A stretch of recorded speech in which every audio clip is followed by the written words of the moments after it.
half a dozen men are running for Penticton mayor, but 2 held the microphone for most of Wednesday night's debate at the Penticton Lakeside Resort.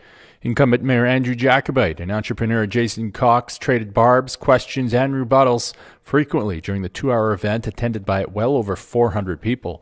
Cox repeatedly hammered Jacobite for a lack of transparency at City Hall, while the sitting mayor persisted that things have improved dramatically since the Skaha Lake waterslide fiasco. I think we've been more transparent than any other council has been in the past, if you look at the last 2 years and our engagement process. So do you not see that there's been a stark difference this last 2 years versus previous? Frankly, no. There have still been backroom meetings. There are still deals that are done in the shadows that we don't find about until it comes to public hearing.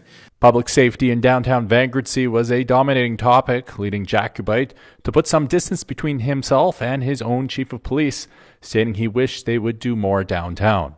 And I'd rather see our police chief being more public of being tough on crime and inappropriate behavior than pushing social changes. So yes, we've had some frustrations, but we're working through that. Since before Mr. Jacobite was mayor, our crime severity index has gone up by 35%.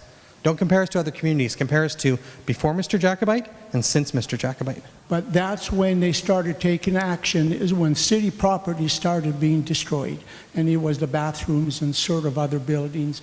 Until then, for 3.5 years, nothing happened to stop the crime and all the other stuff that was happening downtown. Vasilaki also took aim at City Hall for a number of lawsuits during Jacobite's term, including one in the midst of a labor dispute with the firefighters union and the infamous $30,000 Paul Braun panhandler case. Continuously suing folks that are just hadn't had a chance to speak. They've lost their voice over the last 4 years.